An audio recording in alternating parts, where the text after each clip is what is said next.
விடுதலையின் ஊழியர்கள் deliverance ministries என்ற ஒரு சுவிசேஷ ஊழியத்தை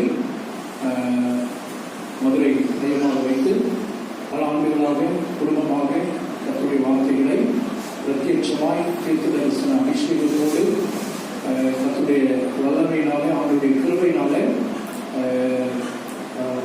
வெற்றிகரமாக அந்த ஊழியர்களை இம்மட்டும் சோதனை கொண்டு கர்த்தர் நடத்தி வருகிறார்.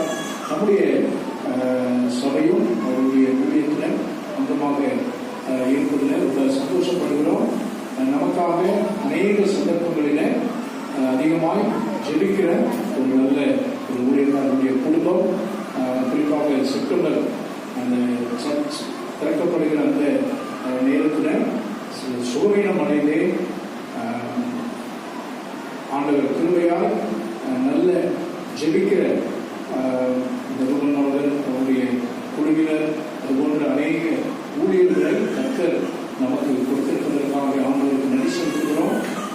ஆகவே நம்முடைய சபையின் வளர்ச்சியிலும் நம்முடைய சபையின் எல்லாவித நன்மைகளிலும் அவர் மிகுந்த ஒரு ஆர்வமுடைய நமக்காக ஜெபிக்கிற நல்ல ஆலோசனைகள் கொடுக்கிற ஒரு தேவ மனுஷனை கர்த்தர் நமக்கு ஒரு நல்ல ஒரு ஐக்கியமாக கொடுத்திருப்பதற்காக ஆண்டவருக்கு நன்றி செலுத்துகிறோம். தொடர்ந்து அவருடைய ஊழியர்களுக்காக நீங்கள் ஜெபிக்க உங்களை அன்போடு கேட்டுக்கொள்கிறேன். அநேக நீங்கள் செய்தி முடித்தவுடனே தனி ஜெபம் ஜெபிக்க நீங்கள் முன்வருவீர்கள். நமக்கு 2வது ஆராதனை இருக்கிறதுனால நம்ம செகண்ட் சர்வீஸ்லையும் கூடுமானால் வந்து பங்கெடுங்கள். செகண்ட் சர்வீஸ் முடிஞ்சதுக்கு அப்புறம் தான் நமக்கு டைம் நிறைய இருக்கும். எல்லாருக்குமே ஜெபிப்பதற்கு அவங்க ஆயுதமாக இருக்கிறாங்க. ஆகவே ஃபர்ஸ்ட் சர்வீஸ் நமக்கு 1 மணி நேரம் கர்த்தருடைய வார்த்தைகள் இருக்கும். ஆகவே தேவ பிள்ளைகள் நீங்கள் அந்த நேரத்தை நீங்கள் சரியாக பயன்படுத்திக் கொள்ள உங்களை அன்போடு கேட்டுக்கொள்கிறோம். ஒருவேளை முதல் ஆராதனையில் போன வாரம் கர்த்தருடைய பற்றி நம்ம அனுசரித்தோம். தடைப்பட்டவர்கள் வர முடியாதவர்கள் இன்றைக்கு வந்திருப்பீங்கன்னா உங்களுடைய கலங்களை உயர்த்துங்கள். கம்யூனியன் சர்வீசஸ் செய்தி முடித்தவுடனே நீங்கள் 3 பேரும் தயவாய் நீங்கள் அடுத்த வாரம் இது கண்டிப்பாக பண்ணப்பட மாட்டார் இல்லைங்களா? ஃபர்ஸ்ட் சர்வீஸில் மட்டும்தான் மாலை நேரத்தில் கொடுப்போம். ஆகவே இந்த வாய்ப்பை பயன்படுத்திக் கொள்ளுங்கள். ஆண்டவருக்கு உண்டாகட்டும். கரங்களை தட்டி அன்பு சகோதரர்கள் வார்த்தைகளை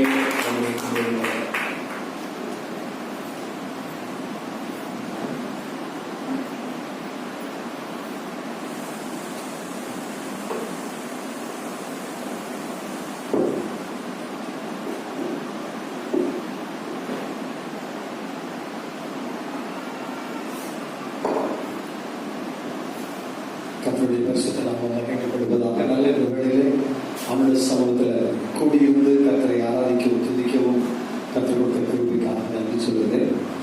வெகு நாட்களுக்கு மறுபடியும் எங்களோடு கூட பங்கு கொள்வதிலே கர்த்தருக்கு நான் மகிமை செலுத்துகிறேன். கடந்த ஏப்ரல் மாதம் நானும் கூட பலவீனம் அடைந்து இருந்தே பலவீனத்தினாலே பாதிக்கப்பட்டு மீனாட்சி மருத்துவமனையிலே 2 ஸ்டென்ட் வைக்கும்படியான ஒரு சூழ்நிலை உருவானது. கர்த்தர் அதிலும் எனக்கு ஜீவனை கொடுத்து பாதுகாக்க 1 மாத காலம் சற்று ஊழியர் லாக்டவுன், அதனால பிரச்சனை இல்லை. கர்த்தர் அதை கூட நன்மையாக தான் செய்தார். ஊழியர்கள் இல்லாத நேரங்களில் அந்த பலவீனங்களை கர்த்தர் வெளிப்படுத்தினார். ஆகவே கர்த்தர் அற்புதங்களை செய்தார். கர்த்தருக்கு நன்றி சொல்வோம். கர்த்தருடைய நாமம் மகிமைப்படுவதாக. கர்த்தருடைய பரிசுத்த நாமம் மகிமைப்படுவதாக. இன்றைக்கு உங்களோடு கூட நான் கொடுக்கும்படியாக எடுத்துக்கொண்ட செய்தி தலைப்பு Be alone with God. தேவனோடு தனிமையிலே தனித்திருங்கள். Be alone with God. தேவனோடு தனிமையிலே நேரம் செலவிடுங்கள். Try to spend quality time in the presence of God. Alone. ஒரு தரமான நேரத்தை தேவ சமூகத்தில் தனிமையிலே செலவிடுகிற ஒரு செய்தி. ஒரு தொடர் செய்தியாக வாரந்தோறும் செய்தி அந்த யூடியூப் நிகழ்ச்சியில் கொடுத்துட்டு வரேன். ஒரு செய்தி மட்டும் தான் கொடுத்துருக்கேன். நிறைய செய்திக்கு வேதத்தில் எடுத்து பேசுகிறேன். வர திங்கள் தொடர்ந்து ஒரு செய்தி உங்களுக்கு அதை கொடுத்துருக்கேன். ஒரு சில பகுதியை தான் நான் உங்களோட பகிர்ந்து கொண்டு வாங்கிச்சுக்கிறேன். யோவான் எழுதின சுவிசேஷம் 14ஆம் அதிகாரத்தின் 13வது வசனத்தை ஒருவர் வாசிக்கிறார். யோவான் 14:13. உங்களின் நாமத்தினாலே எதை கேட்பீர்களோ மத்தேயு 14.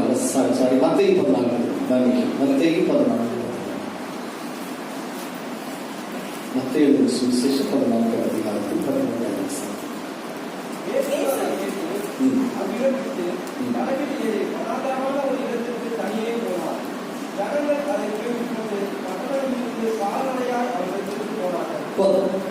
இயேசு அதை கேட்ட பொழுது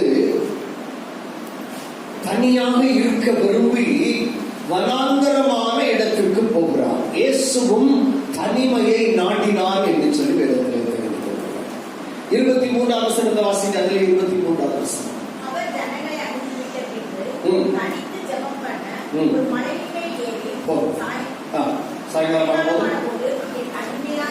தனிமையாக இருந்தார். தனித்து ஜெபம் பண்ண மலையின் மேல் ஏறினார்.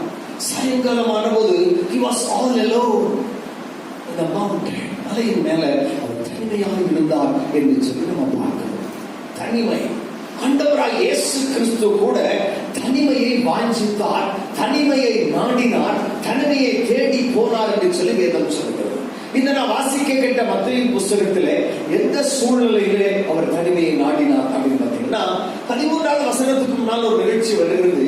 யோவான் ஸ்நானகன் என்ற ஒரு மனிதன் சிரச்சேதம் பண்ணப்பட்டு விடுகிறார். இயேசு கிறிஸ்துவை குறித்து முன்னறிவிக்க வந்த அந்த மனிதன் தலை வெட்டி கொல்லப்படுகிறான் ஏரோதுவினாலே. இந்த யோவான் ஸ்நானகன் இயேசு கிறிஸ்துவுக்கு சொந்தக்காரன், உறவினர். He was a relative of Jesus Christ. இரண்டாவது இயேசு கிறிஸ்துவை விட ஏறத்தாழ 6 மாதம் மூத்தவர். மூன்றாவது இயேசு கிறிஸ்துவை குறித்து மற்றவர்களுக்கு தெரிவித்தவர். ஒருத்தர் வர்றாரு, எனக்கு பின்னால் ஒருத்தர் வர்றாரு, அவர் பாதரட்சைகளை கூட அறுக்கிறதுக்கு நான் பாத்திரமான இல்ல, நான் உங்களுக்கு தண்ணியில ஞானஸ்தானம் கொடுக்கிறேன், அவர் பரிசுத்தாவில ஞானஸ்தானம் கொடுக்கிறார். எல்லா சுவிசேஷத்திலும் அதுக்கு பின்பு இயேசு இந்த உலகத்தில் வந்த பின்பு அவருக்கே ஞானஸ்தானம் கொடுக்கிறார். இயேசுக்கே ஞானஸ்தானம் கொடுக்கிறார். 5ஆவதாக இவர்தான் தேவாட்டுக்குட்டி என்று மற்றவர்களுக்கு அடையாளப்படுத்தி காண்பிக்கிறார். இயேசு நடந்து போகும்போது இதோ தேவாட்டுக்குட்டி, இவர்தான் ரட்சகர் என்று சொன்னார். இப்படி எல்லா நிலைகளிலும் இயேசு கிறிஸ்துவோடு இணைந்திருந்த தேவனுடைய சித்தத்தின்படி இயேசுவை குறித்து முன்னறிவிக்க வந்த தன் முன்னோடியான, தன் உறவினரான, தனக்கு மூத்தவனான, தனக்கே ஞானஸ்தானம் கொடுத்தவனான, தன் வருகையை குறித்து அறிவித்தவனான, தன்னை உலகத்திற்கு அடையாளப்படுத்தினவனான அந்த யோவான் ஸ்நானகன் இன்றைக்கு தலைவர்களார். இயேசுவுக்கு பயங்கரமான துக்கம். ஏன் தெரியுமா? 13ஆம் வசனத்தில் தனியா போக நினைச்சார். துக்கம் ஒரு தொண்டை அடைக்கிறார். அவருக்கு ஒரு மன வேதனை. மனுஷன் தான் அவர். He was perfect God and perfect man. பூர்ண தெய்வம், பூர்ண. எப்படி பசி வந்துச்சோ, எப்படி தாகம் வந்துச்சோ, எப்படி பார்த்தால் மரியாதை கண்ணீர் வந்துச்சோ, உடைஞ்சு போனாரோ, அதே மாதிரி உள்ளத்தில் துக்கமா இருக்கு. அதன் விளைவாக தனிமையை அவர் நாடுகிறார். He wanted to be alone when he was in sorrow, in grief. துக்கம் வந்த போது தனிமையை நாடுகிறார். பிரியமானவர்களே, நமக்கு துக்கம் வந்தா என்ன செய்யறோம்? தற்கொலை பண்ணிக்க முடிச்சுக்கிறோம். இன்னொருத்தர் துக்கம் என்ன செய்யறாங்க? கோபப்பட்டு எல்லாத்தையும் உடைச்சு சண்டை போடுறாங்க. இன்னொருத்தர் துக்கம் கதை அடைச்சிட்டு போய் சத்தம் கட்டாம படுக்கையில படுத்து விரும்பி அழுதுகிட்டு இருக்கிறாங்க.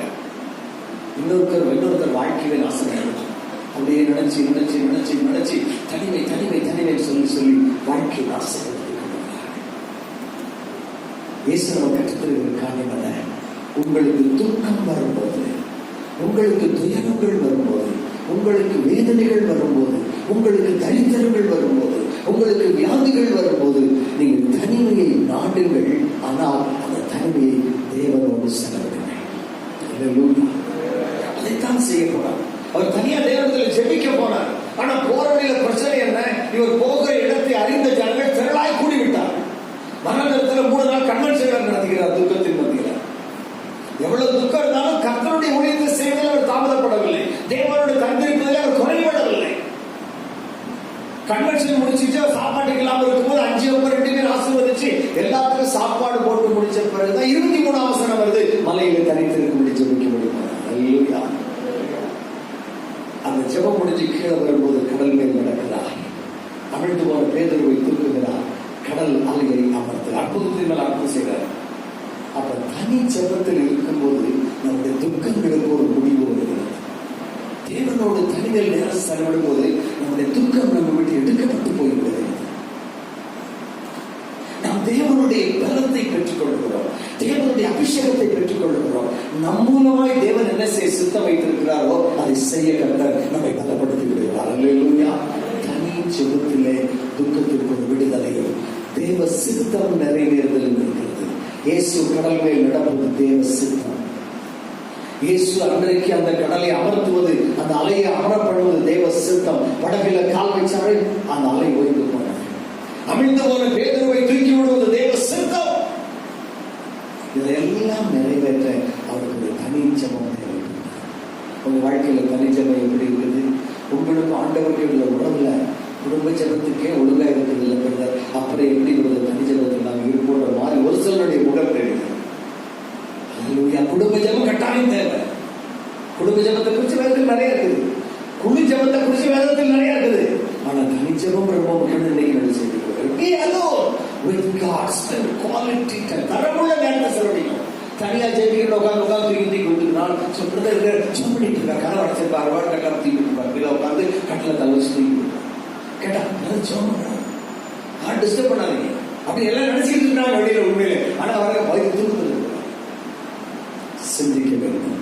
தேவ சமூகத்துல தரமான நேரம் யூஸ்ஃபுல்லா செலவு பண்றோமா, பிரயோஜனமா செலவு பண்றோமா, நேரத்தை போக்கடிக்கிறோம் சும்மா மாய்மாலமாக இருக்கு. இயேசு தனிமையிலே தேவனுடைய அளவெல்லாம் ஜெபித்த நேரங்கள், துக்கம் வந்த போது தனிமையில ஜெபித்த நேரங்கள், இந்த பல நிலைகளிலே அவர் தனிமையிலே தேவனோடு இருக்கிறார் என்பதை நம்ம தெரிந்து கொள்கிறோம். அதன் விளைவாக அவர் துக்கம் நீங்கினார். பல இடங்கள் ஒவ்வொரு முறை ஜெபிச்சுட்டு வரும்போது ஒரு காரணம் அது விளக்கப்படுத்த முடியும். போகட்டும். இரண்டாவது ஒரு நிகழ்ச்சி நான் கொண்டு வர விரும்புகிறேன். ஆதியாகமம் 32ஆம் அதிகாரத்தில் தெரிவிக்கிறார். The book of Genesis chapter 32, 32வது அதிகாரத்தை தெரிவிக்கிறார். இந்த 32வது அதிகாரத்தில் 24வது வசனத்தை நீங்கள் வாசிக்கிறார்கள்.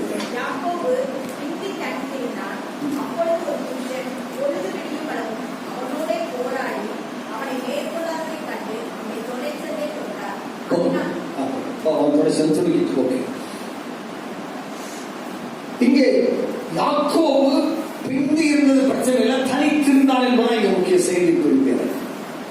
Jacob was alone, there was no one. அப்படி என்ன அர்த்தம் தெரியுமா? இதுவரை இந்த நிகழ்ச்சி இந்த தனிமையில வர்ற வரைக்கும் முன்னால என்ன நடந்தது, அது வரைக்கும் என்ன நடந்ததுன்னா அவருடைய மனைவிகள் கூட இருந்தார்கள், அவருடைய பிள்ளைகள் கூட இருந்தார்கள், அவருடைய வேலைக்காரர்கள் கூட இருந்தார்கள். இவன் தன் மாமா வீட்டிலிருந்து பிரயாணம் பண்ணி அப்பா வீட்டுக்கு வந்துகிட்டு இருக்கிறான். on the way back from his uncle's house திரும்பி வந்துகிட்டு இருக்கிறான். திரளான ஆடு மாடுகளோடு வந்து கொண்டிருக்கிறான். ஐஸ்வர்யமான வெறுங்கையோட போன ஐஸ்வர்யோட திரும்பி வந்து கொண்டிருக்கிறான். இவனுக்கு ஒரு பயம் வந்து விடுகிறது. என்ன பயம்? என் அண்ணனுக்கும் எனக்கும் சின்ன வயதிலே சண்டை. என்ன சண்டை? அவனுடைய சேஷ்டபுத்திர பாகத்தினால் பிடுங்கிக் கொண்டேன். அப்பாவை ஏமாற்றி அவனுடைய ஆசீர்வாதத்தை எடுத்துக்கொண்டேன். அன்னைக்கு எங்க அண்ணன் சொன்னா எங்க அப்பா ஒரு நாள் செத்து போவார், அன்னைக்கு நான் அவனை கொன்று வேண்டாம் அப்படின்னு அன்னைக்கு எங்க அண்ணன் சவால் விட்டுருக்கிறான். இன்னைக்கு அதே வீட்டுக்கு நான் திரும்பி போறேன். என் அண்ணன் பெரிய ஆளாகிட்டான் கேள்விப்பட்டிருக்கிறேன், அவன் என்னை கொன்று போகிறான். இதுக்கிடையில அவன் அனுப்புன ஆளு அண்ணன் போய் சொல்லுன்னு சொல்ற ஆளு திரும்பி வந்து பதில் சொல்றான். அவங்க அண்ணன் 400 பேரை கூட்டிட்டு வந்துட்டு இருக்காரு உன்னை பார்க்க. இதுக்கு முன்னால் நீங்க வாசி பார்த்தா தெரியும். Your brother is coming to meet you with 400 men. 400 பேரை கூட்டிட்டு வராரு. இவன் ஆடி போயிட்டா, கொண்டுட்டாரு, பீஸ் ஆகிடுவாங்க.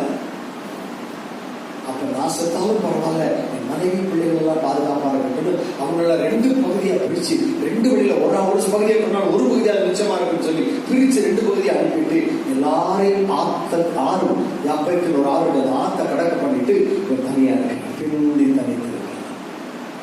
அப்பொழுது புருஷன் அவனோடு வந்து போராடினார். தனியா இருக்கிற மனுஷன் போராடுகிற புருஷன் யாருன்னு கேட்டீங்கன்னா பழைய ஏற்பாட்டிலே மாம்சத்தில் வெளிப்படாத இயேசு கிறிஸ்து. இயேசு கிறிஸ்து பழைய ஏற்பாட்டில் பல இடத்துல வெளிப்படாது. புதிய ஏற்பாட்டில் மாம்சத்தில் இயேசுவாக பரியாளத்தில் பிறந்தார். ஆனால் பழைய ஏற்பாட்டில் பல இடங்களில் இயேசு மாம்சத்தில் வெளிப்பட்டார். மாம்சத்தில் வெளிப்படாதவராய் அவர் தான் புருஷன் அல்லது கர்த்தருடைய தூதர் அப்படின்னு பல இடத்துல பேசுகிறார். அதுல ஒரு இடம் தான் இந்த இடம். அப்ப இயேசு அவனை சந்திக்கிறார். பழைய ஏற்பாட்டு இயேசு கிறிஸ்து incarnate Jesus Christ, மாம்சத்தில் வராத இயேசு கிறிஸ்து. அங்கே அவரை சந்திக்கிறார். நல்ல கவனிங்க, நீங்கள் தனிமையில இருக்கும் போது கர்த்தர் உங்களை சந்திக்க விரும்புகிறார். That is very important. நீங்க தனிமையில இருக்கும் போது, சூழ்நிலை எல்லாம் இருக்கும் போது கர்த்தர் உங்களை சந்திக்க வாஞ்சியோடு இருக்கிறார். Whenever you are alone, God is ready to meet you at any point of time. அது ராத்திரியோ பகலோ மத்தியானமோ எந்த நேரமா இருக்கட்டும் உங்களை சந்திக்க விரும்புகிறார். அப்படி ஒரு புருஷனை போல இயேசு வந்து இவனோடு போராடினார். போராடினார் என்ன சண்டைப்பட்டார் அர்த்தமா இல்ல. ஓசியாவின் புஸ்தகம் 12ஆம் அதிகாரம் 4ஆம் வசனம் அதற்கு நமக்கு பதில் தருகிறார். ரெண்டு பேரும் நடுவில் என்ன நடந்துச்சு பாருங்க. ஓசியா 12:4 வாசிக்க பாருங்க. சத்தமா ஒருத்தர் தயவு செய்து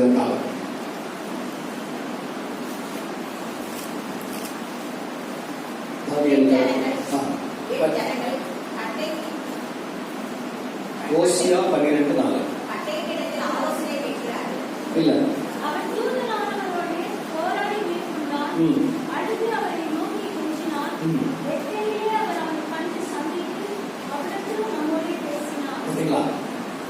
அவர் தூதனானவரோட போராடினார். யார்? யாக்கோபு. என்ன தூதன்? புருஷன் என்ன செஞ்சானா? அவரை நோக்கி அழுது கெஞ்சினான். அதெல்லாம் அங்க எழுதப்படல.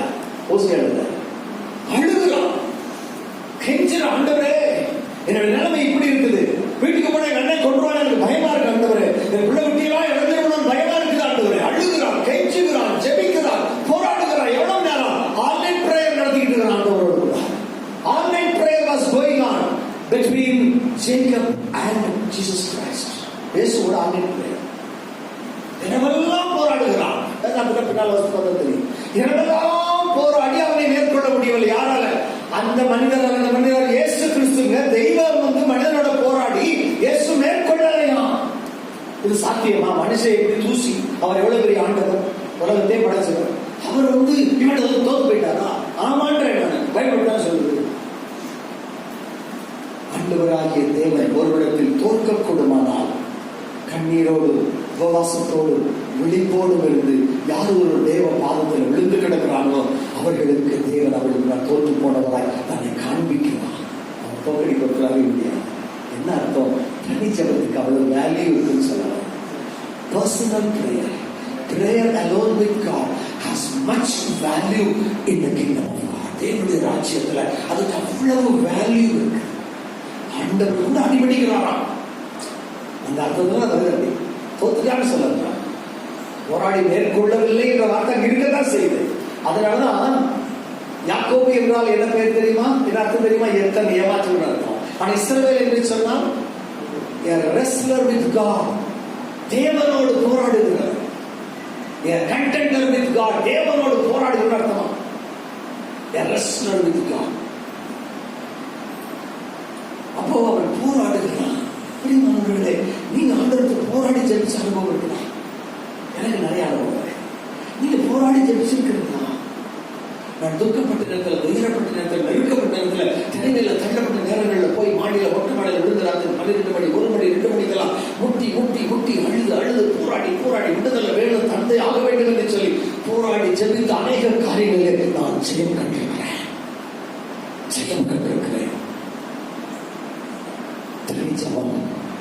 தேவனோடு குவாலிட்டி டைமா இருந்தா முக்கியம். இவன் பகுதி நேரம் தூங்கினா டயர்ட் ஏன்னா மாமா விழுந்து பிரயாணம் வந்துட்டு இருக்கிறான், பல மைல் நடந்து வந்துட்டான், டயர்ட்ல தூங்கல, எல்லாரையும் ஆற்றை கடக்க பண்ண உதவி பண்ணி இருக்கிறான்.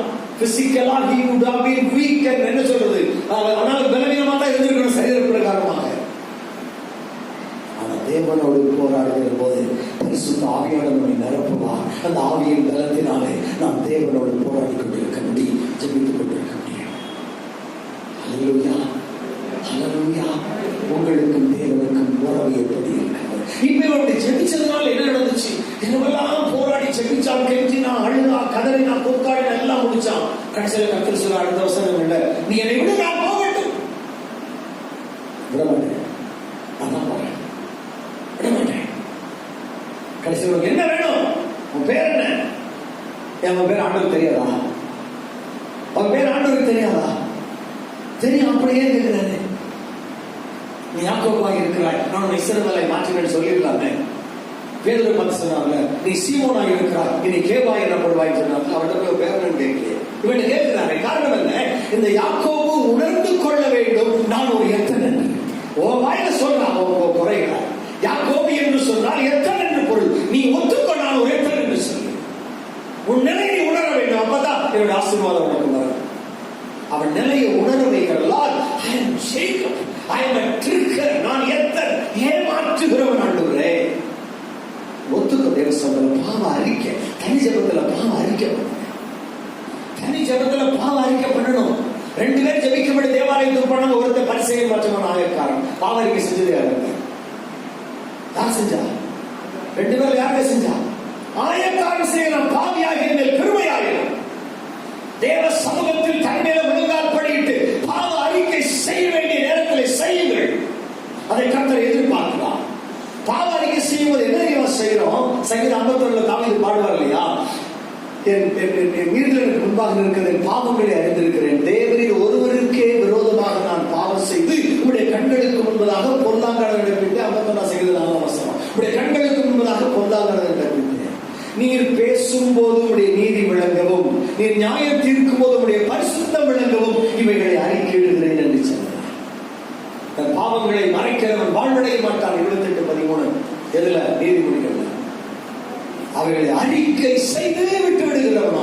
பாவ அறிக்கை தேவ சமூகத்தில் செய்யப்பட வேண்டிய ஒரு காரியம், கர்த்தர் எதிர்பார்க்கிற ஒரு காரியம். அது எதை காண்பிக்கிறது?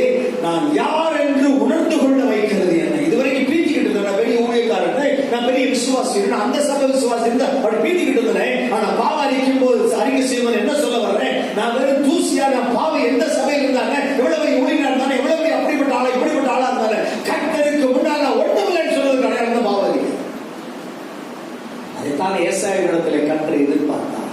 ஏசாயா 6 அதிகாரத்தில் அவன் தேவனுடைய தரிசனத்தை காணும் போது, தேவ தரிசனத்தை கண்டவனுக்குள்ளே அவன் சுய தரிசனம் வருகிறது. நான் உங்களுக்கு சொல்லியிருப்பேன், அவன் ஐயோ நான் அசுத்த உதடுகளுள்ள மனிதன் கதறுகிறான்.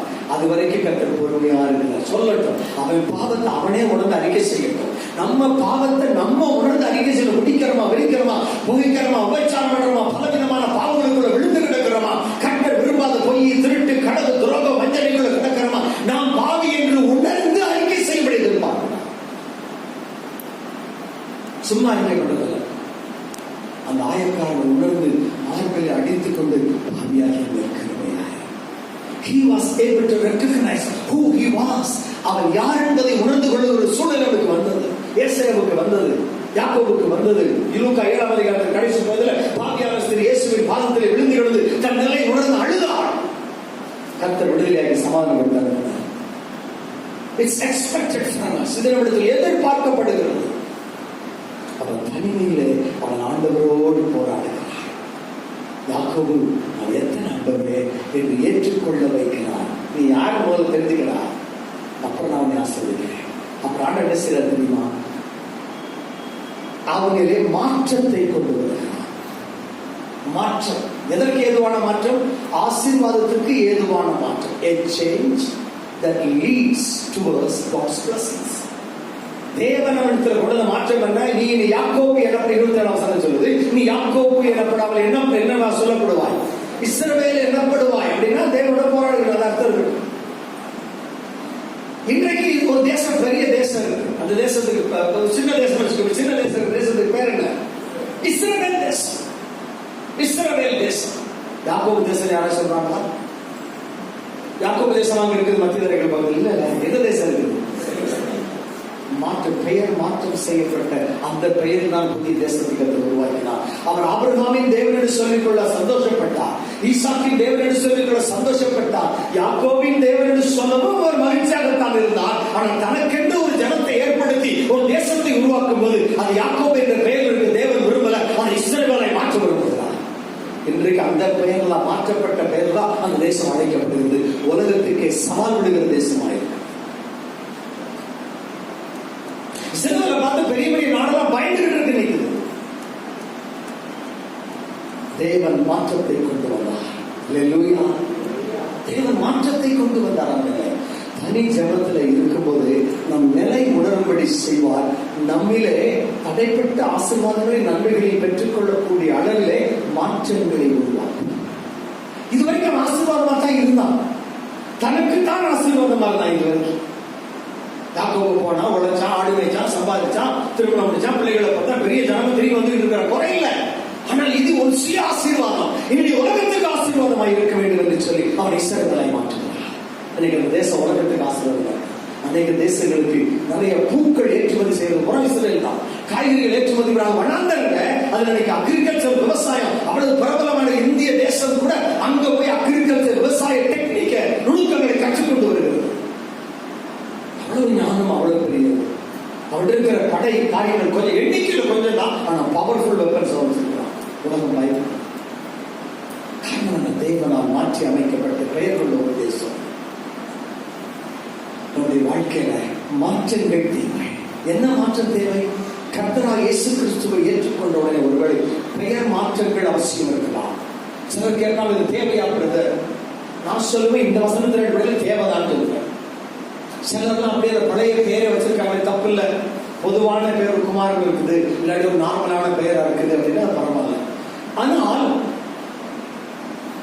பரிசுத்தமான ஆராதனைக்கு அப்பாற்பட்ட வேறு ஆராதனை முறைகளோடு தொடர்புடைய பெயராக இருந்தால் அதை மாற்றிக்கொள்வது நல்லது. அது என்னுடைய அவசியம். இதுக்கு வாதம் பண்றதுக்கு நான் வரலாம். ஏன்னா அப்படி செஞ்சு ஆசீர்வாதம் இருக்கு. அவன் இருக்குது தேவனுடைய நாமத்திற்கு அப்பாற்பட்ட நாமத்தோடு தொடர்புடைய பெயர்கள் மாற்றி புதிய பெயர் வைத்துக் கொள்வது ஞானஸ்தானத்திலே நல்லது. மற்றவர்களுக்கு பரவாயில்லை நான் சொல்றேன். ஏன்னா ஆபிரகாமை ஆண்டு ஆசீர்வதித்த போது அப்படிதான் ஆசீர்வதிச்சார். 17ஆம் அதிகாரத்திலே ஆபிரகாமை கர்த்தர் கண்டார். என்னவாய் பெயர் மாற்றினார்? ஆபிரகாமா எத்தனை வயசு தெரியுமா? 99 வயசு. ஆபிரகாமை ஆபிரகாமாக தேவன் மாற்றும் போது 99 வயசு. எத்தனை வயசுல ஆபிரகாமை கூப்பிட்டார் ஆண்டவர் ஊழியர் அழைச்சார்? 75. பெயர் மாற்ற எப்ப இதுவரைக்கும் ஆசீர்வதிக்கப்பட்டு ஆசீர்வாதம் தான் இருந்தான். ஆனா எப்ப அவனுடைய வாக்குத்தத்தம் நிறைவேறுகிறது? அந்த பெயர் மாற்றம் செஞ்சப்பட்ட பிறகு 99வது வயதிலே 17ஆம் அதிகாரத்தில் முதல் வசனத்திலே கர்த்தர் அவனை சந்தித்து அவனோடு பேசி அந்த 5வது வசனத்திலே இனி ஒரு பேர் ஆபிரகாம் எனப்படாமல் நீ அநேக ஜாதிகளுக்கு தகப்பனாக அப்படினால ஆபிரகாம். வேற பெரிய மாற்றம் பண்ணலங்க, ஒரு காமம் மட்டும்தான் உள்ள நுழைச்சார்.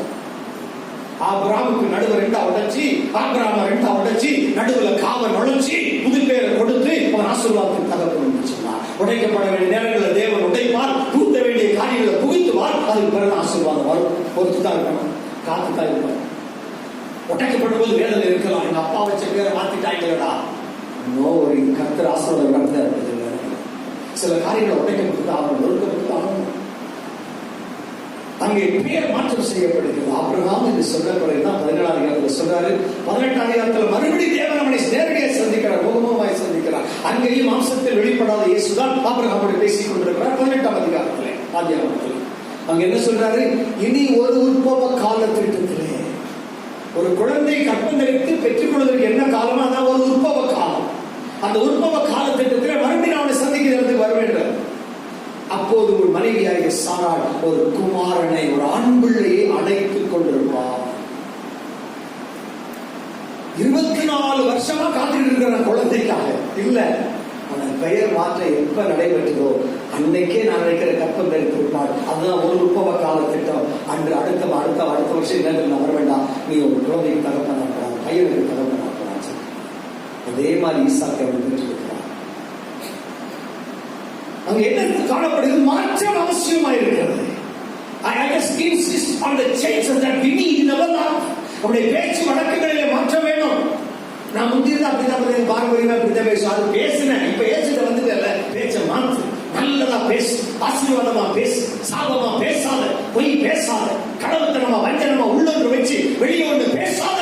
நீ கர்த்தருடைய பிள்ளை, உள்ளதிலே பேச்சிலே மாற்றம் தேவை, நடவடிக்கையிலே மாற்றம் தேவை, பழக்க வழக்கங்களிலே மாற்றம். எத்தனை வருஷமா குடிக்கிறது தெரியுமா? நிறுத்து. மாற்றம் உனக்கு தேவை, மாற்றம் உனக்கு தேவை. அதுதான் ஆசீர்வாதம். நான் இவ்வளவு ஆசீர்வாதம் இருந்துக்கோ, யாருங்க இனி வச்சிருக்கிற மேன்மை நடந்து போயிடக்கூடாது.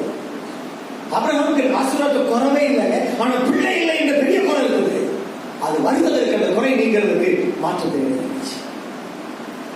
அதனால நான் ஓப்பனா சொல்றதா இருந்துச்சுன்னா, கிறிஸ்தவத்தோடு தொடர்புடைய அல்லாத எந்த பெயர்களையும் மாற்றிக்கொள்ளும். பொதுவான பெயர்கள் நல்லதான். ஆதரவு வச்சிருக்கிறாங்க, நோ சூரியன் நோக்கிறாங்க. அது வல்லாமல் வேறு ஆராதனை தெய்வங்களுடைய பெயர்களை வைப்பதிலே எனக்கு உடன்பாடு இல்லை. காரணம் வேலை சொல்வது, அவருடைய பெயர்கள் உங்கள் நாவினாலே உச்சரிக்கப்படும். அதுக்காக ஊரில் இருக்கலாம் பேர் வச்சிருப்பாங்க, கூப்பிட அவருக்கு எனக்கே அந்த பேர் வேண்டாம்னு சொல்றாங்க. இயேசுவை அடைந்த பின்பு என் பெயரிலே மாற்றம் வறுமையானா. நிறைய இடத்துல நான் ஏன் எவ்வளவு இன்சிஸ்ட் பண்றது தெரியுமா? சில இடத்துல அசுத்த ஆவிகளை துரத்தும் போது அந்த ஆவிகள் சொல்லும், ஏன் பேரை தான் வச்சிருக்கிறாங்க, ஏன் பேரை சொல்லி கூப்பிடுறாங்க, ஒரு நாளைக்கு 10 தடவை கூப்பிடுறாங்க, 100 தடவை கூப்பிடுறாங்க, நீ வெளியே போய் சொல்றீங்க, நான் எப்படி போவேன்? கேட்டு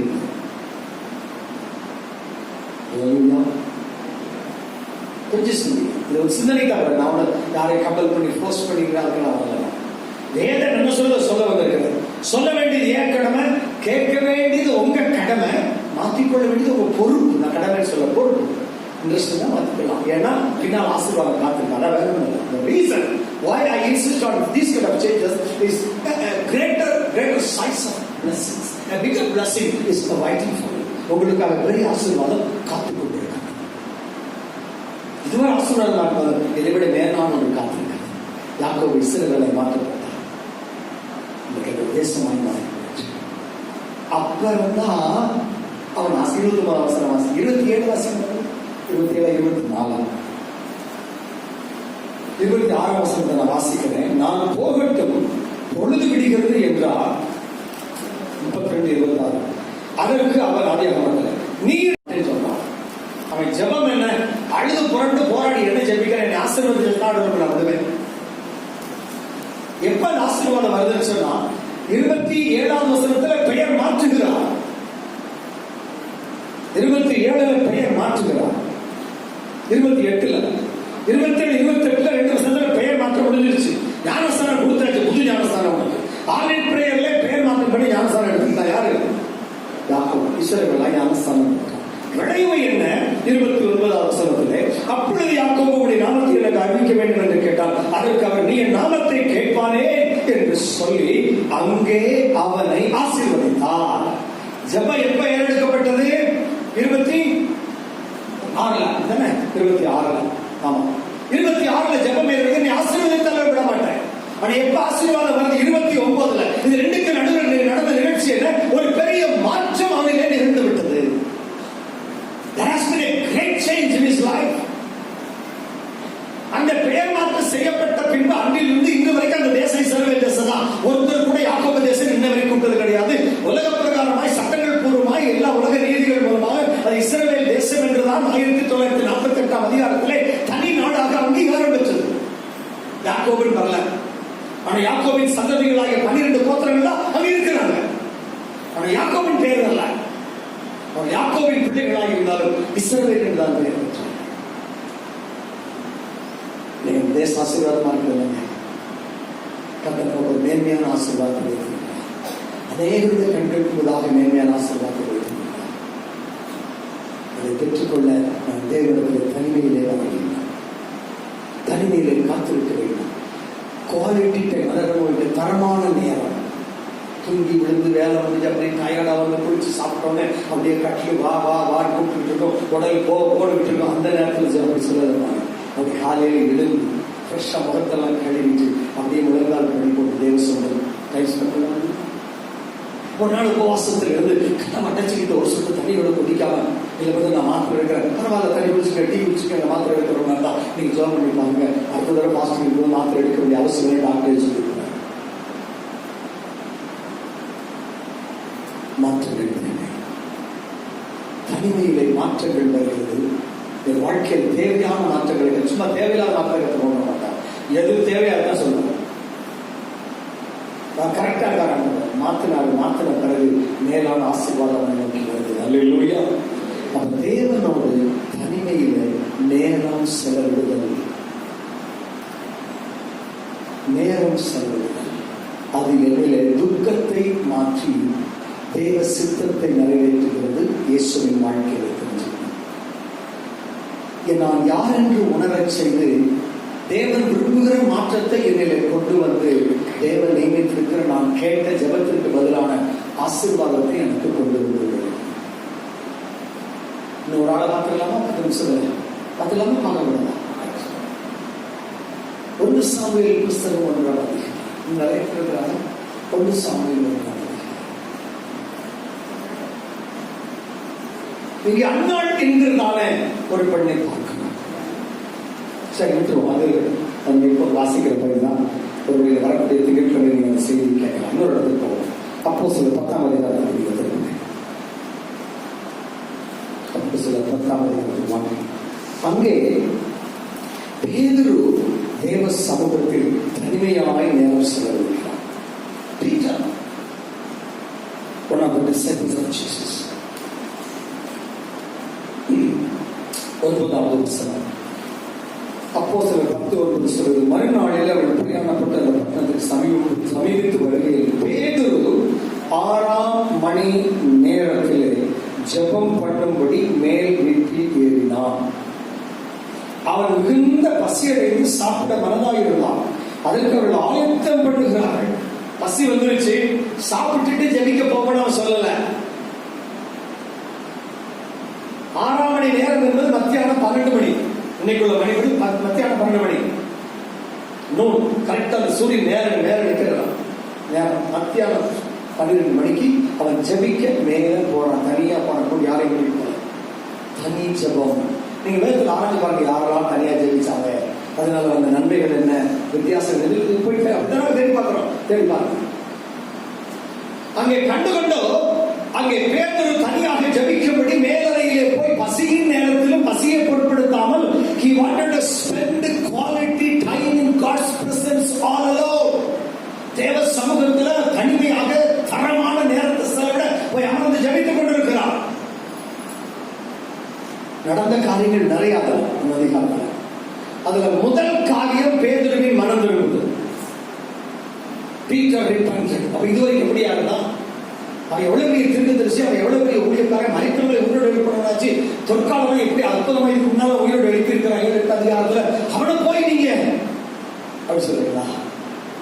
ஆமா, பேதுரு மனம் திரும்புகிறான். விளக்கம் தருகிறேன். இரண்டாவது, தேவ தரிசனங்களை கண்டா. முதல்ல தேவ தரிசனங்களை கண்டா, இரண்டாவது மனம் இருக்கிறான். மூன்றாவது, கொர்நேலியு வீட்டில் போய் அந்த வீட்டார் அனைவரும் இயேசுவை ஏற்றுக்கொள்ளத்தக்கதாய், பரிசுத்தாவினால் நிரப்பப்படத்தக்கதாய் ஊழியம் செய்தார். இதெல்லாம் 10ஆம் அதிகாரத்தில். முதல்ல தேவ தரிசனம் ஜெபித்துக் கொண்டிருக்கோம். தரிசனம் பண்ண என்ன தரிசனம்? வானம் திறந்திருக்கிறது. ஒரு பெரிய பெட்ஷீட், நம்ம வீட்டு படுக்கையில் வைக்கிற பெட்ஷீட் மாதிரி பெரிய துப்பட்டினா பெட்ஷீட் அர்த்தம். அந்த பெட்ஷீட் 4 மூலையும் கட்டப்பட்டிருக்கிறது. 4 முனைகளும் கட்டப்பட்டிருக்க கயிறு மேல இருந்து கட்டிகள் இறக்குறார் ஆண்டவர். வானம் திறக்குது. பெரிய பெட்ஷீட், சின்ன இந்த கட்டில் பெட்ஷீட்லாம் பெரிய பெரிய பெட்ஷீட் இருக்குன்னா எல்லா மிருகங்களும் அதுக்குள்ள கிடக்குது. அதனால பெரிய பெட்ஷீட் தான் இருக்குது. பெரிய பெட்ஷீட் ஆண்டவர் 4 முனையும் கட்டி மேல இருக்கிற இறக்குற 4 தூதர்கள் மேல பிடிச்சிருப்பான்னு நினைக்கிறேன்.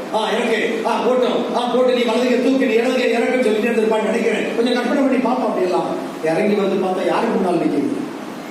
தனியா ஜெபம் பண்ணிட்டு இருக்க மனுஷனுக்கு முன்னால் நிற்கிறது. நீங்க தனியா ஜெபம் பண்ணி பாருங்க. தரிசனம் செஞ்சு பாருங்க. குவாலிட்டியா செஞ்சு பாருங்க. I have gone through that experience. I have gone through that. கர்த்தர் பேசின காரியம் சோத்தல் எழுதி அன்னைக்கு இன்னைக்கு நான் காலேஜ் ஜெபிக்கும்போது, நேற்று நைட் ஜெபிக்கும்போது யோசிச்சேன். நான் உள்ள உழைத்து கொடுத்து நீ போனான்னு எழுதி காமிச்சு மாட்டோம். என்ன பாஷையில் எழுதுனீங்க எனக்கு இன்னும் புரியல. ஆனா ஆவியில புரிஞ்சுக்கிட்டேன். எனக்கு உள்ள உழைத்து போச்சு. நேற்று நைட்டு ஜெபிச்சேன். எழுதி காமிச்சீங்க. சோத்துல ஓடிச்சு அப்படியே முன்னால் அது எழுத்துக்கள் வெள்ளையா ஸ்கிரீன் விழுந்து எழுது முன்னால் வெளியே அப்படி எழுதி ஓடி சோலை மாதிரி ஓடிட்டு என்ன பாஷையில எனக்கு இன்னும் புரியல. ஆனா நான் ஆவியில புரிந்து கொண்டேன். அதன் அர்த்தம் இதுதான். அதனால 12 வருஷமா முன்னர் ஓடிட்டாங்க. 12 வருஷத்துக்கு முன்னால 2002 செப்டம்பர் ஆகஸ்ட் மாசம் கடைசி வாரத்தில் கத்தர் பேசினாங்க. 18 வருஷமாச்சு முன்னர் ஓடிட்டு. தேவ தரிசனம் எப்ப பேசினாரு? என்ன உபவாசம் நீ 7 நாள் தேவசனத்தில் காத்திருக்கும் போது 5ஆவது நாள் மாலை 5 மணிக்கு நான் முழங்கால் கண்ணை மூடி அழுது ஜெபிச்சுட்டு இருக்கும் போது என் முன் சுவற்றிலே அப்படி பெரிய தலை வைக்கப்பட்டு எழுத்துக்கள் ஓடுகிறது. உடனே வேலை டிசைன் பண்ணி உள்ளார ஓடிட்டு விளையாடி ஓடிட்டு ஒளிலா செய்யணும் என்று அப்படியே சாரசாரியாக ஓடுகிறது எழுத்துக்கள். அன்னைக்கு என்ன பாஷை சிந்திக்கிறார். இன்னைக்கு நான் யோசிக்கிறேன் அது என்ன பாஷை எனக்கு தெரியலங்க. தானியேல் ஜெபித்தான். தனிய மேலறையில் போய் ஜெபிக்கிறது வழக்கமாய் கொண்டிருந்தான். 3 முறை நடந்தது என்ன? அவன் ஜெபிப்பதை வழக்கமாக கொண்டிருந்தான். அப்படிப்பட்ட எப்படிப்பட்ட தரிசனங்கள் வரும்? என்ன தரிசனம் வந்துச்சு? மேனே மேனே தெற்கேல் உபாசி எழுதினாங்க. பரலோகத்தில் கை வந்து எழுதி ஆண்டவருடைய கவனிச்சு தேவன் தன்னுடைய வரலை வைத்து எழுதினான். அந்த உலகத்தில் இருந்த பெரிய பெரிய ஞானிகள் கனிமான்களுக்கு அதை வாசிக்க முடியல. தேவன் செய்ததை மற்றவன் அறிய முடியாது. ஆனா யார் அறிய முடியும் தெரியுமா? தனிமையில தேவனோட காத்திருக்கிறவன். அது வந்து பார்த்தா மேனே தெற்கே வாசல் ராத்திரி செத்து போடா ராஜா இடத்துல போகிறான்னு சொல்லி சிம்பிளா அன்னைக்கே அந்த பெர்சாஷார் ராஜா கொலை செய்யப்பட்டு மேதியை பெருசிய ராஜாக்கள் வந்து பாபிலோனை பிடித்து ஒரே நைட்ல. அவன் தேவனோடு தனிமையில் இருக்கிறவர்களுக்கு தேவ தரிசனங்கள் வரும். தரிசனங்களில் விளக்கங்கள் கொடுக்கப்படும். அவன் எப்படி இறங்கிடுச்சு தரிசனம் அங்கிருந்து வெட்டி பார்க்கலாம். முழங்கால் உள்ள போற என்ன நடக்குது? தேவன் நியாயப்பிரமாணத்தில் சாப்பிடக்கூடாது என்று சொன்ன எல்லா மிருகங்களும் பறக்கல அங்க இருக்குது. அப்படி பிடிச்சு போயிட்டான். வேகமா எட்டி பார்த்தா என்னமோ பலத்த நம்ம ஆசீர்வாதம் வருகிறா, அப்படி தங்கமா ஆண்டு கொடுக்க போறாங்க சொல்றாங்க. தங்க துகள் விடுகிறது, மணிப்படிசில பணம் இருக்கிறதா சொல்ற மாதிரி எல்லாம் நம்ம வரப்போகிற ஆண்டவர் பெருசா செய்ய போறாங்க. பட்ட கஷ்டமா முடிய போகிறா. அப்படி எட்டி பார்த்தா உள்ளுக்குள்ள என்ன நடக்குது? திண்டத்தக்காத, தொடத்தக்காத, சாப்பிடத்தக்காத மிருகங்கள் கிடக்குது.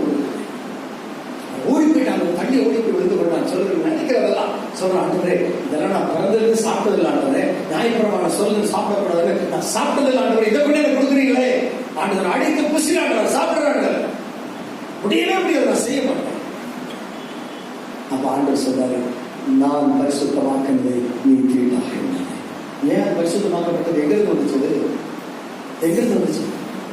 இங்க போய் காட்டுல போய் நம்ம இந்த எங்க பக்கத்துல காடு இருக்கு, திண்டுக்கல் மலை ஆனோம் இல்லையா, அங்க போய் நம்ம சிறுமங்கல அங்க போய் நாம விழுந்து குடிச்சு கொண்டு பொட்டமா கட்டினால ஆண்டவர் அனுப்புற பரலோகத்திலிருந்து அனுப்புறாரு. அந்த மிருகம் அங்க இருக்கா எனக்கு தெரியாது, ஆனா அங்கிருந்து வந்துச்சு பரிசுத்தமானது. நான் பரிசுத்தமாக்கிறேன் நீ திட்டாங்க. என்ன சொல்ல வர்றாரு ஆண்டவர்? நீ மிருகத்தெல்லாம் சாப்பிடுன்னு சொல்லாம மறைமுகம் என்ன சொல்லுவார்? என்ன சொல்ல தீர்க்கதரிசனம் என்ன வருது அவனுக்கு? நீ நான் நல்லவர்களாக எண்ணின மனிதர்களை என் ராஜ்யத்திற்காக நான் ரத்தம் சிந்தி மீட்டுக் கொள்ள எத்தனைத்திருக்கிற மனிதர்களை நீ தீட்டுள்ளவர்களாக எண்ணாதே சொல்றார். அது இன்னும் அவனுக்கு நடக்கல, இனிமேதான் நடக்க போகுது. முன்கூட்டி ஆண்டு தெரிவிக்கிறார். இதுக்கு பிறகுதான் அவன் அப்படிப்பட்ட ஒரு வீட்டுக்கு போக போறான்னு செய்தி வருது. கொர்நேலியு என்கிற மனிதனை குறித்து தான் அதிகாரம் எழுதப்பட்டிருக்கிறது. கொர்நேலியு யூத குலத்தை சார்ந்தவன் அல்ல, புறஜாதியை சார்ந்தவன். ஆனால் கர்த்தரை நம்புகிறவன். அவன் தன் வீட்டுக்கு வரும்படி கர்த்தருடைய தூதனுடைய தரிசனம் பெற்று, அவன் யாரு? புறஜாதி சேர்ந்த ஜெபம் பண்ணி தரிசனம் பெற்று அவன் பேதுருவை தேடி ஆள் அனுப்புகிறான். அந்த ஆள் வீட்டு வாசல் வந்து நிக்கிறாங்க. அப்பதான் வசனம் வருது, இவனை கூட்டிக் கொண்டு போக அவன் பெரிய அதிபதி, அவனை கூட்டிக் கொண்டு போறதுக்காக பேதுரு கூட்டு போறதுக்காக அவன் உட்கார்ந்து நின்றுட்டு இருக்கிறாங்க. அப்போ ஜெபிச்சுட்டு அப்பதான் தரிசனம் வருது. என்ன சொல்ல போறான்? இந்த தரிசனத்தை பேதுரு பெற்றுக் கொள்ளாவிட்டால் கீழே இறங்கி போன என்ன சொல்லணும்? நான் உங்க வீடு வரமாட்டேன், நான் யூதர்கள் மத்தியெல்லாம் ஊழியம் செய்யணும், பிரஜாதிகளுக்கு வீட்டுக்கு போகக்கூடாது சட்டம் இருக்குது, நான் வரமாட்டேன்னா கண்டிப்பா சொல்லிடுவான். அப்படி சொல்லக்கூடாது. பிரஜாதிகளும் என்னுடையவர்கள் தான் என்பதை தெரிந்து கொள்ளபடி இவர்களுக்கு உணர்வூட்டும்படியாக அவர்களுக்கு சொன்னாங்க. எழுதி போல் சொன்னாங்க, நான் தான் என்னை போட்டுறேன். இங்கே ஒரு தேவ தரிசனம் வருகிறது. தேவ தரிசனத்துக்கு விளக்கம் கொடுக்கப்படுகிறது. தரிசனத்தின் முடிவிலே பேதுரு மனம் திரும்பினான். மனம் திரும்பினானா இல்லையா? திரும்பினானா இல்லையா?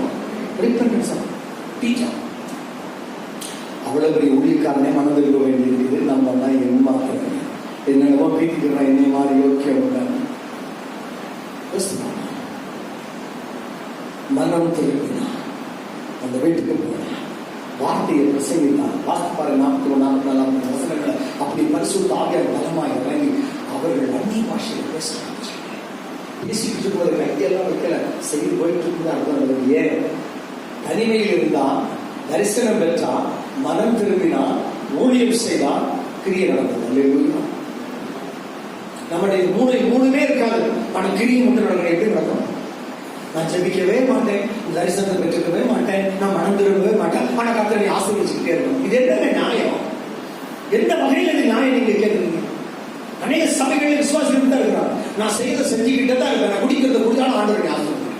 என் புருஷன் மனம் திரும்பாம இல்லாத அற்றுவில பண்ண ஆண்டவர் அவரை ஆசீர்வதிச்சார். அவன் செய்யற தொழில் அது எப்படி நடக்கும்? வேதம் தெளிவாக இருக்கிறது. நீ தனிமையில் இருக்கிறவா, நீ மனம் திரும்ப, நான் அவனை ஆசீர்வதிக்கிறேன். ஆசீர்வதிச்சால யாக்கோப நடத்தினாங்கள, பேதுரு அநேகருக்கு ஆசீர்வாதம் மாத்தினாங்கள.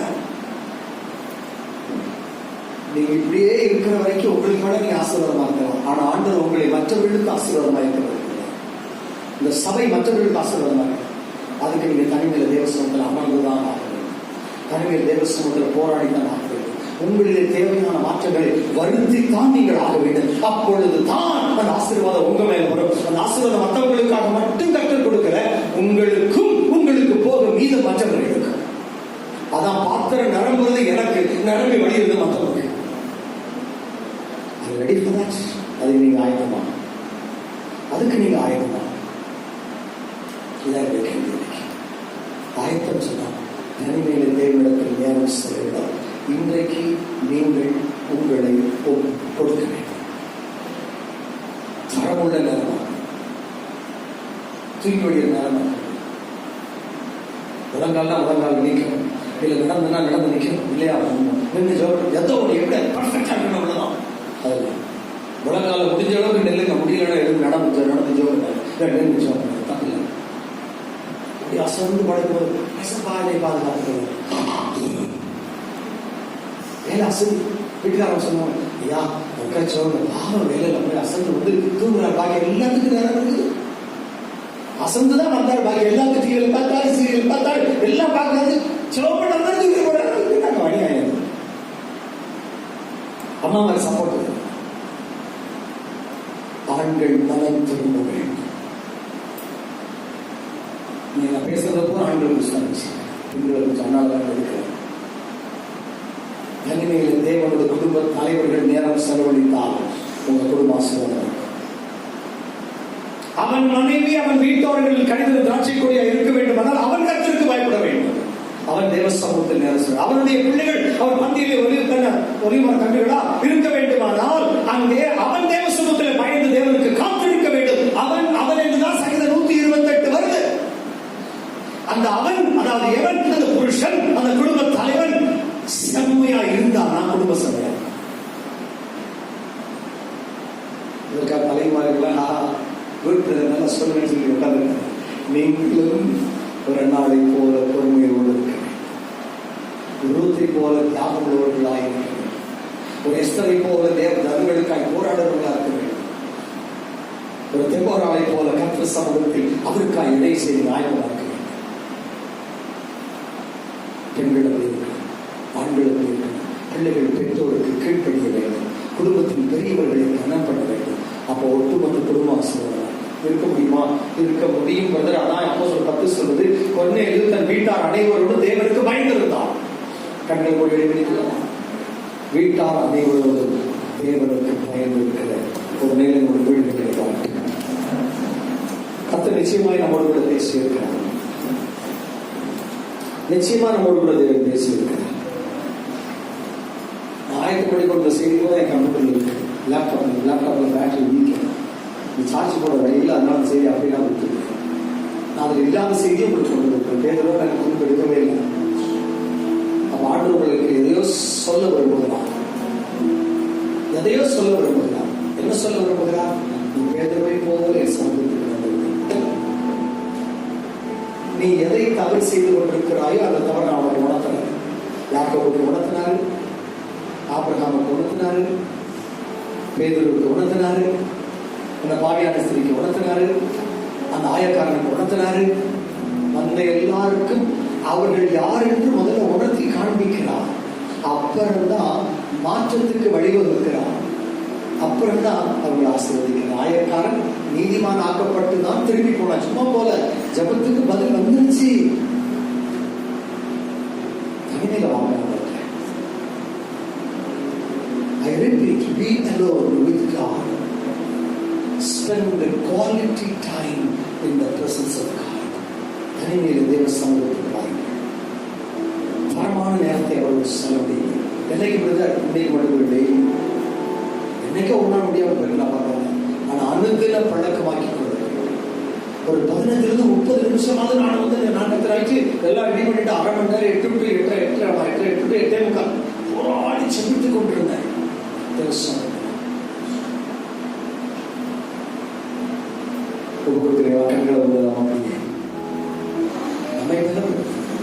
யாக்கோபை கொண்டு ஒரு தேசத்தை உருவாக்க நினைத்த தேவன் அவன் குறைகளை பாராதபடி அவனை தேடி வருகிறது.